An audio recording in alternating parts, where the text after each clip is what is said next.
Prime Minister Modi is a political decathlete.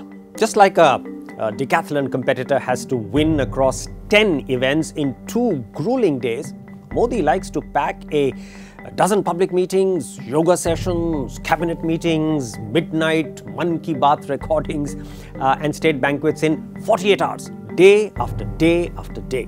Prime Minister Modi says, and of course we believe him, that he works round the clock, 7 days a week, without ever having taken a vacation in his life.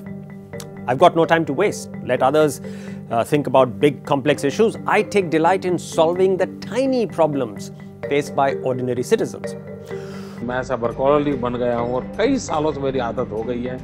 मैं मुश्किल से 3.5-4 घंटे सोता हूँ। Of late, Prime Minister Modi has switched to the third person when referring to himself. Modi does not care about their useless philosophies. Modi is hands-on. Modi is a doer. Modi is tireless.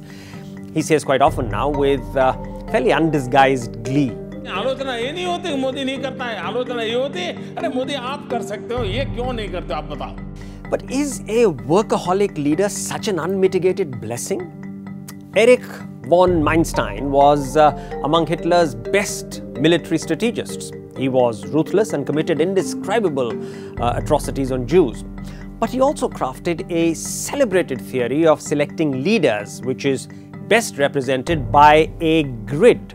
According to Manstein, there are only 4 types of officers. First, there are the lazy and stupid ones. Well, leave them alone. They do no harm.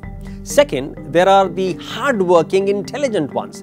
They make excellent staff officers, ensuring every detail is properly considered.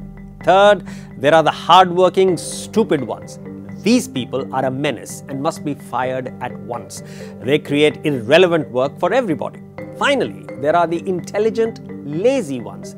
They are suited for the highest office. Why is lazy such a critical trait of an effective leader?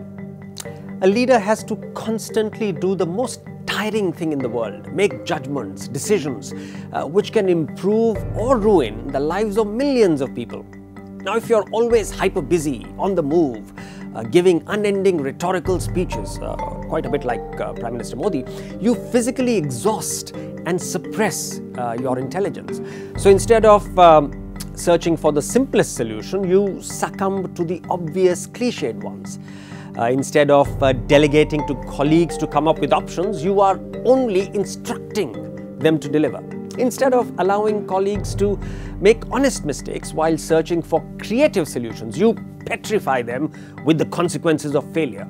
And instead of surrounding yourself with people who can dare to disagree and thereby enrich your own perspective, you create a cabal of couriers. But Prime Minister Modi is neither lazy himself, nor can he tolerate a lazy person around him. So in the Manstein model, Modi himself is not a leader, but the chief staff officer. Around him, only a sprinkling of young cabinet colleagues and key bureaucrats are intelligent/hardworking, and they therefore make effective subordinates for him. Many of his colleagues would fall in the category of stupid/hardworking who should be fired immediately, but he can't do that. Most who fall in the stupid/lazy category are impossible to ignore or leave well alone in our system. So in Manstein's paradigm, Modi's team is awfully weak on the quote-unquote creative leadership quotient. It's full of command staff officers who can keep the old wheels oiled and running, but without covering much new ground.